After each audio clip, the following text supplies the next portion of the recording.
Hi, welcome to Awakening Soul Truth. I'm Robbie. This is my friend Allison. We are healers, meditation teachers, and Reiki masters. I'm a yogi. She's a medium. And last week we just talked about the eclipse, which we just had a couple days ago. 2 days ago. We just want to check in and say, how was the eclipse? Yeah, that was incredible. Oh my gosh, were you blown away? Well, we both had really different experiences on the eclipse. So I had an interesting experience. You were blissed out the whole time. I was blissed out. I wasn't blissed out prior to it. I had a lot of anxiety coming into Monday, and anxiety for humanity, anxiety for what choice are we going to make. I think a lot of people and I felt bad because I couldn't be there for you Sunday because I was with other people. Right. I was getting your messages and I'm like, I can't. I felt like I was going to throw up all day long. Aww. So my anxiety was tremendous. And I think somewhere Sunday night said, I just can't do this. I can't hold space for anybody else. This is sink or swim time. This portal's massive. I know that. And I'm just gonna step out. I'm not playing. I'm out. Like, I literally mentally, or my ego had to be like, I've done everything I can. I can't direct this. I can't force it, and I never do in my healing. So I should have known that. Like, when I'm healing a place that has stuck dark energy and I'm confronting a being that's needs to cross over, because I always say, well, you have love inside of your heart. If you connect to that, let's see what happens.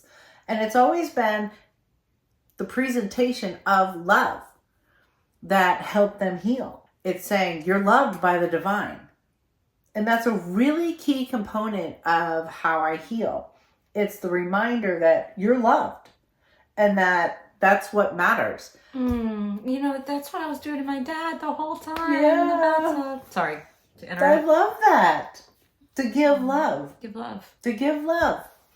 The morning of the eclipse, I woke up and I saw a client who has cancer, and I had a very weird Reiki session.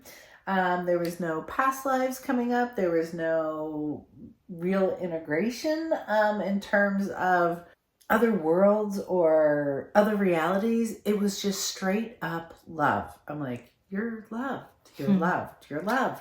And I see you, and I'm here with you. And I just allowed the energy to flow so peacefully. And then when I met my friend in the park, I all of a sudden just hit this place of the now moment. And it was the receiving and being completely aligned with receiving God's love or divine love. I was blown away. I've never felt it that profoundly for that long.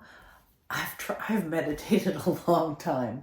I can meditate and go into that state, and then as soon as I'm done, I'm like, oh, that was great. Carry on with my life and get to the to-do list. This space was so much like, it was almost like receiving God's promise that you're loved. And I was joyfully tearing up at times. I was seeing hearts everywhere. Like beautiful leaves that were in heart shape. Can we go back in time and can I have your experience? I mean, I really was in a good mental place, and it was very peaceful. But wow, I want that. I mean, I blissed out. We took our shoes off, got in the creek. We blessed the water. Aww. I mean, we were just having, and I was playing, and I didn't feel like I had to give anything or do anything to earn this love. And it just was like this whole field of love. And then I tested it. I was kind of like, God, it was like I was in this place of total acceptance, neutrality, like I could handle anything. It didn't matter. And everything was in perfect order and balance, even though it's messy. The neutral place of acceptance and being loved. And I was like, this is the component of the awakening. This component is the piece that I think we've been missing as what we're conveying on this show. And we've always been saying it was remembering. It's actually the experience of love. And not only was I feeling it, so I kind of tested it in the powers of creation. And I was like, I want to see a butterfly. And I literally could feel myself creating the butterfly. It was so wild. Like, it was like the ability to create in real time. Like, automatically, I was like, what is happening? And like a butterfly literally came from behind me and swooped by. And I was like, Aww. I felt its wings coming. Have you ever felt, I mean, they're delicate. How do you even feel that? Yeah, I was going to say, I've never felt that, but... It was like, I felt it fluttering, and then I was like, caught it and like saw it go by, and I was just with it. It was like, what is happening? And then when we put our feet in the water, that's when I noticed there was a field of pink light surrounding us and everywhere on the earth. And it was thick, and it was like, I don't know, 4 or 5 stories high. It was so thick. I don't think it's measurable. I mean, it was energy, but it was so close to the earth and so above. And I just felt like this is the portal. What shade of pink? I'm trying to picture light it. Pink. Mm-hmm. Light pink. It was a light, clear pink. A rose quartz see-through. That's rose what I'm quartz. picturing. Yeah. Like a petal pink. Yes, it was so beautiful. So I had that experience and that energy coming in and out all day long. All day long. It accumulated in being with my kids. We looked at the eclipse and then into the next day, and a massive healing then happened the next day. Which we'll share in another episode, because that's a whole episode. That's a whole episode in and of itself. But I was prepared and put in a place of total neutrality and love and peace. So over the eclipse weekend, I did a mini retreat on Saturday, and it was totally surrounding the eclipse. So we did ritual, we did yoga, meditation, cooking. It was fantastic. And then Sunday I taught my regular class, and I went home that night literally exhausted. Because you held space for so many people. I had space for so many people, and a lot of the things that were being talked about on Sunday were heavier, transitional shifts and changes that people were going through. And what were people going through? Like, what were they going through? Major transitions like job changing, retirement, onto something else. But there was more embedded in it. Caretaking for a parent, an ending of a marriage. It was just a lot. I don't want to get too But deep I love into it, that you hold space for people who are in transition. And I think everybody is in transition right now. The entire eclipse energy, it is the illumination of the shadow side to be healed. Yeah. And I think that's one aspect of the eclipse that we were all kind of coming into. Are we all going to heal? Is this a day of healing? This whole season, this whole awakening process is people are shifting. People are finding out what's important. People are becoming empowered. All of these things are signs that you are awakening. And it's so important for you to feel validated, supported, and loved during this process. Yeah, that's what I was, sharing. I mean, it is truly a time of ushering in energy that will wake us up and shake us up and create these awakenings and shifts in our lives. And it's either we resist it or we flow with it. Oh, I love that. And so I guess on Monday, when I got up on the actual eclipse day, I teach 2 classes back to back. I had just been with people literally all weekend, and I was so tired. I really needed to self-preserve, go into self-preservation mode. And I really wanted to be at the most positive mental space possible. Mm-hmm. And I wanted to be in meditation, because meditation kind of takes you to that origin point, and that place of peace. And I was like, that's where I want to be for this. and I rushed home to be with the dogs, got all settled on the couch, one dog here, and then woof, pain. So much pain in my left hip, in my inner thigh, in the front of my thigh, in my buttocks, in my low back, all on the left side was just like... Which is the divine feminine, or the feminine energy. You're feminine. And so, of course, I'm sitting there going, okay, well, is it about change? Nope, I embrace change pretty good. Is it about my mother muscle and my son? No, it's not about him. I literally sat and went through all the second chakra things. Like, what is this? What is this? What is giving this? to other people. Did you go to that one? No, I did not, actually. Are you serious? Because that's what I feel like it was. You were at a point of exhaustion. Yeah, you had claimed the space. And sometimes when we give and give and give and give, it is literally when you finally sit down to say, hi, I love me, when you fall apart. It's like, well, literally, all I did for literally an hour and a half. So from 1 o'clock till 2:30, I literally sat on my couch and I was doing like mala beads. I was giving myself Reiki and doing the release affirmations. I switched it to positive affirmations. I love that. Just trying to harness the energy, knowing it was also a portal. And until I finally had to get up and go take an Epsom salt bath. And then I had a boo-hoo cry moment. Huge release. Because now this is the left hip and it is relational. So maybe this too. Overgiving. She's still not hearing me. Overgiving. And then what did I do? I go to my dad and I'm trying to give to my dad. Overgiving. That would explain why my hip continued to hurt. Yeah. I thought I was helping him. Yeah.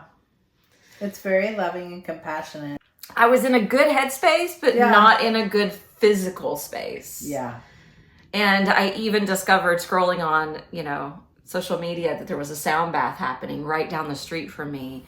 I signed up immediately. It was in an hour and I went and I was like, my intention is to let the vibrations get this pain out of my body. And it just got worse and worse and worse through the sound bath. She came through as my healer. Yes. I finally got the message later that night. She's like, we hope that you had a moment to let go and receive love and support. Letting go and just be supported. And my dear sweet love here, she gives so much. You give so much. I think you may have forgotten how to receive. Well, I overdo myself because I feel like it's so important. It's, I feel like what I do is an important work. I feel like what I do is bringing people to a place where they can meet God again, where they can meet themselves again, where they can look inward and figure out, what needs healing and what needs more love. So you hold space for that. It's my life work. It's such a tremendous gift. And part of this is you have started receiving some recognition, but part of your healing is this place of receiving and being seen and supported by not only the divine, because the divine's what supported you for so long, but by others in our world. So community. I mean, you've created community after community, so much so that Jen wanted to rebuild your old studio and all that feeling. So it went from half moon to new moon because that community you built and held space for was so sacred for so many people that it had to be built again after COVID. Yeah, I think one reason why I spun my wheels so much when the studios closed, because I still felt responsible for people and wanted to provide.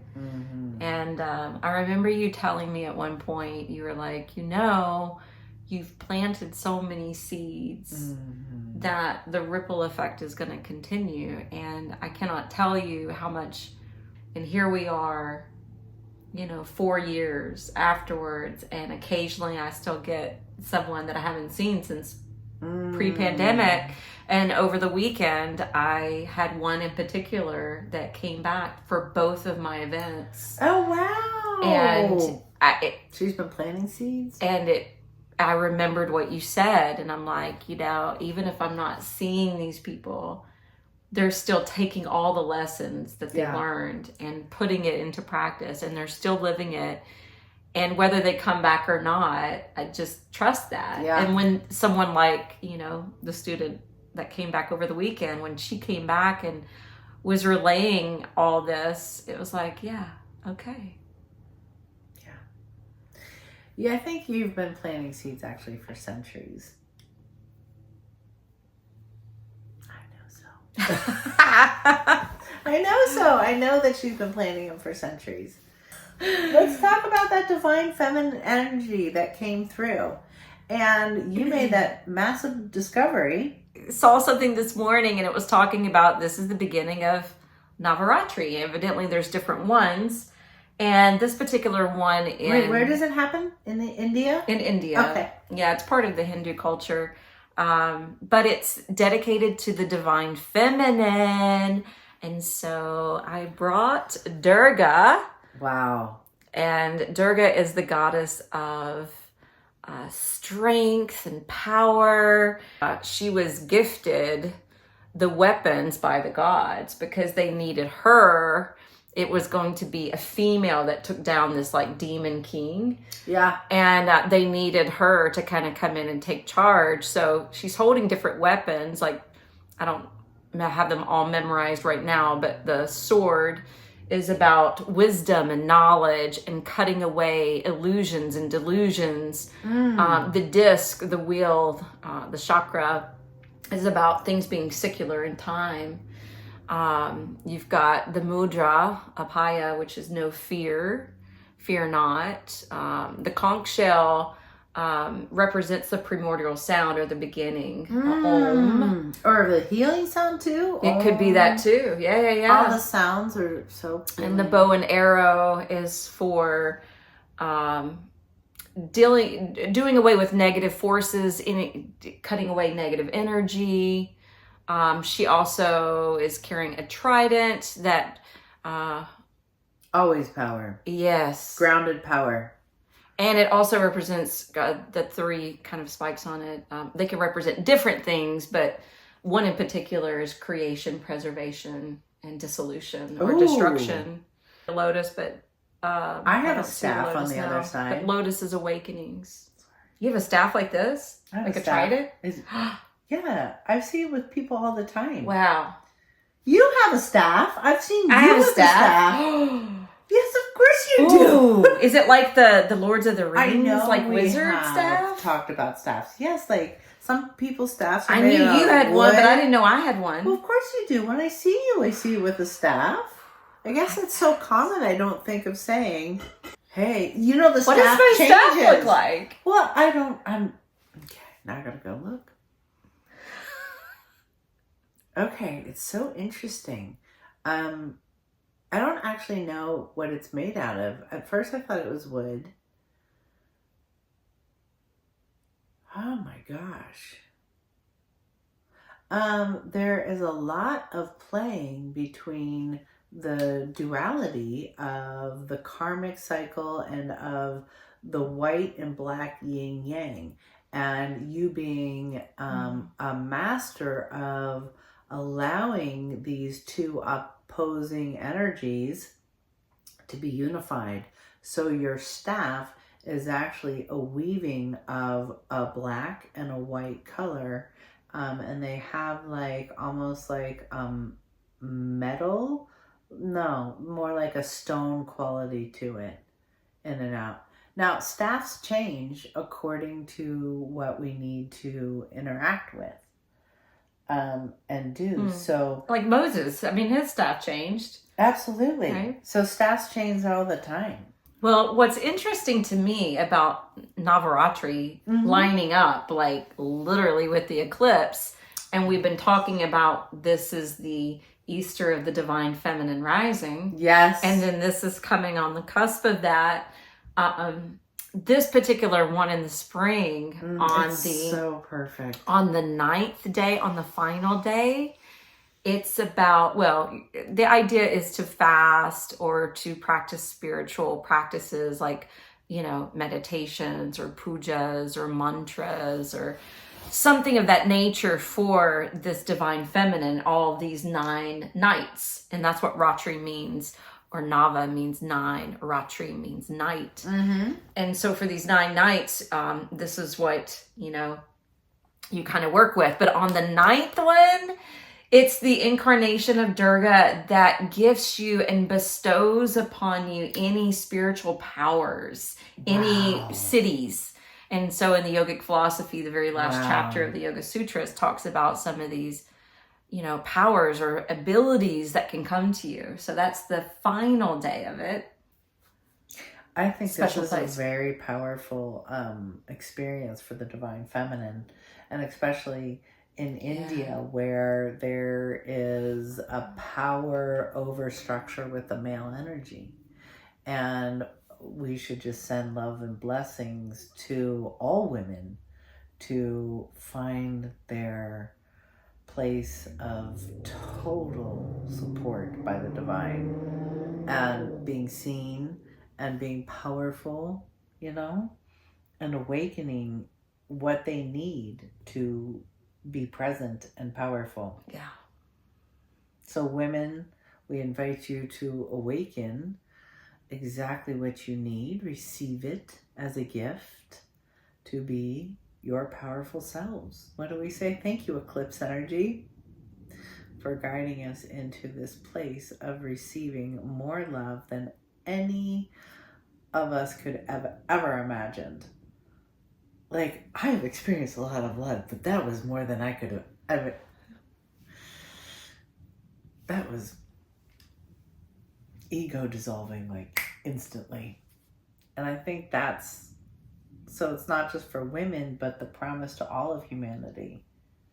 That's what it was. Experiencing that energy, you don't have an ego. I think, and that would be really the only way to be so respectful and loving and stop all of our worrying and fighting. And if the eclipse was the glimpse into what's about to really transpire full time on this planet, I'm done worrying. And wasn't there a person that mentioned it, another YouTuber who talks about the eclipse?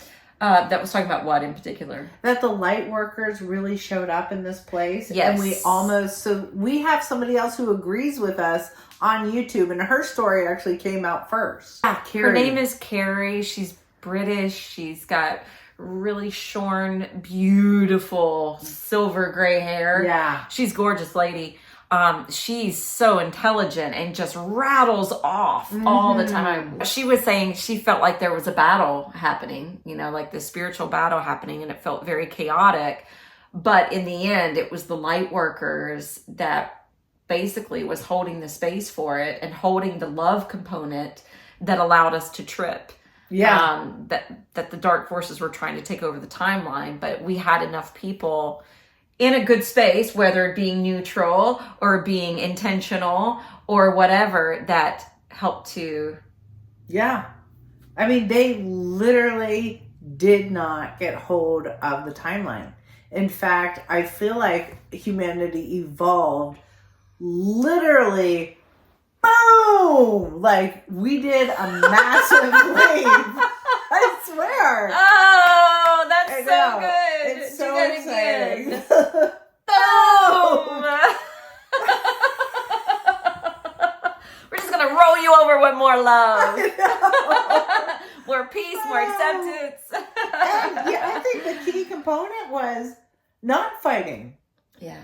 We're done fighting, and everybody was unified. Everybody was looking at or trying to experience the same thing. And just by wanting to experiencing that and locking in, and it was like our true humanity just wanted to be at peace and enjoy a moment. And that very idea of just enjoying a moment. Yeah. It was the induction or introduction, a portal that brought in a new energy. That's what I told him. I'm like, it's not actually about the event itself. Yeah. It's the energy behind it and what it's bringing. Yeah. And I think the dark side thought they had a window into owning humanity, and they couldn't touch it. I mean, they literally could not touch the hearts of everybody innocently just being like, we're just being loved. I mean, really, truly. Or we're just being us. We're just we're minding our own business. Right. We're just doing us. And maybe that's the key. Humanity didn't get that. That's all they have to do. We're just going to be our own, whatever it is. Total acceptance, just being. Molly McCord was saying that too. I think she said she was like, this eclipse is not about doing, it's about being.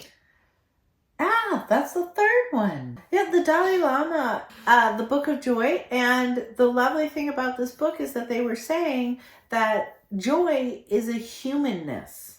It doesn't matter your religion. The eclipse, it didn't matter what anybody was doing. It was our humanness. And that's what the Dalai Lama says. There is humanness that we all have in common. And our ability to feel joy is a humanness. Our ability to love each other is a humanness. So good job, my y'all. Good job. Thanks, you guys. Namaste.